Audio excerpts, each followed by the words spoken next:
پولیشی هغه په آج مشرق جنگ ایکسپریس صبح پاکستان آئین نوای وقت اوصاف نئی بات پختونخوا بولیټن پښتون پوسټ خبرونه وحدت جهاد جدت دی نیشن ډان او نیوز اخبارونو کې په خپل ځای موجود دي.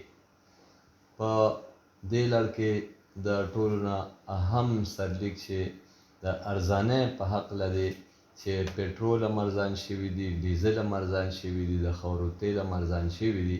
نو دغه اهم سرلیک په دې ډول دی: پټرول 18 روپۍ 50 پیسې او ډیزل 40 روپۍ او 54 پیسې لیټر ارزان شوي دي. د پټرولو نوی نرخ 213 روپۍ او 40 پیسې، های سپیډ ډیزل د لیټر قیمت 214 روپۍ، د خاورو د تیلو د 1 لیټر قیمت 190 روپۍ او 45 پیسې او د لایټ ډیزل قیمت د 1 لیټر 190 روپۍ او 40 پیسې ټاکل شوی دی. پخوانی حکومت چې IMF سره کومه سخته معاهده او لوزنامه کړې وه، د هغې هیڅ خیال نه و ساتلی. عمران خان د ملک معیشت تباه کولو دپاره بارودي سورنګونه یعنی ماینونه خواره کړي وو. د وزیر اعظم شهباز شریف قوم ته خطاب. یو بل سرلیک داسې دی: د صدر مملکت ډاکټر عارف علوي خلاف د مؤاخذې د تحریک قرارداد جمع کړی شوی دی. مسلم لیگ نون د صدر عارف علوي خلاف د مؤاخذې تحریک دپاره په سینټ کې قرارداد جمع کړی دی. یو بل سرلیک داسې دی: IMF به پاکستان ته 119 کروړه ډالر ورکوي. د IMF او پاکستان ترمنځ معاهده شوې ده. پاکستان ته به ایکسچینج ریټ، مالیاتي پالیسي او د سرکاري ادارو کارکردګي ښه کول وي. IMF سره چې کومه لوزنامه شوې ده، هغې سره د پاکستان د معاشي مشکلاتو نه د ویستلو لاره هواره شوې ده. د وزیر اعظم محمد شهباز شریف وینا.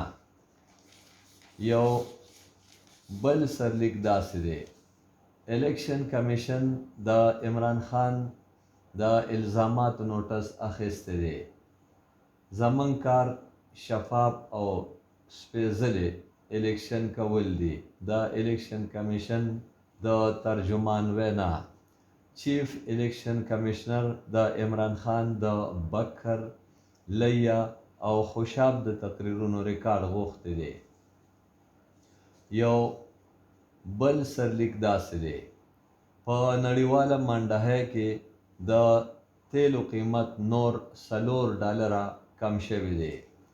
د برطانیې د خام تیل نرخ 95.25 ډالر او د امریکې د کروډ آیل قیمت 91.63 ډالر بیرل مقرر شوی دی.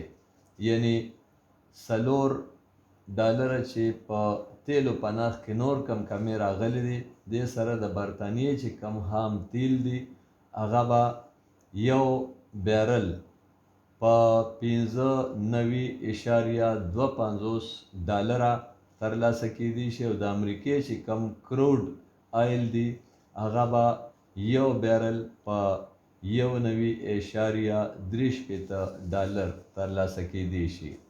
همدغه وجه ده چې پاکستان کې هم د تیلو د نرخ د کمیدو دغه اثرات راغلي دي او دلته هم د پټرول، ډیزل، د خاورو تیلو او نورو چې کم د پټرولیم مصنوعات دي، هغې کې کمې راغلي دي او د هغې ښکاره اعلان شوی دی. بلکې دا هم ویلي شوي دي چې د دغې قیمتونو چې کم شوي د دې اطلاق د شپې د 12 بجو نه شروع شوی دی. یو بل اهم سرلیک د مرګ ژوبلې په هکله دی چې داسې دی: د بارانونو په وجه د حق رسېدلو کسانو شمېر 10 ته رسېدلی دی. په خیبر پښتونخوا کې چې اوس کم بارانونه شوي دي یا د بارانونو کومه لړۍ روانه ده، په دې کې په مختلفو سیمو علاقو کې زیانونه هم شوي دي. په کرک کې 9 کسان حق رسېدلي دي او 2 کسان ژوبل دي. همدغه شان په کرک ضلع کې د بارانونو په وجه 20 کورونو ته په جزوي توګه نقصان رسېدلی دی او 10 کورونه په مکمل ډول ختم شوي دي.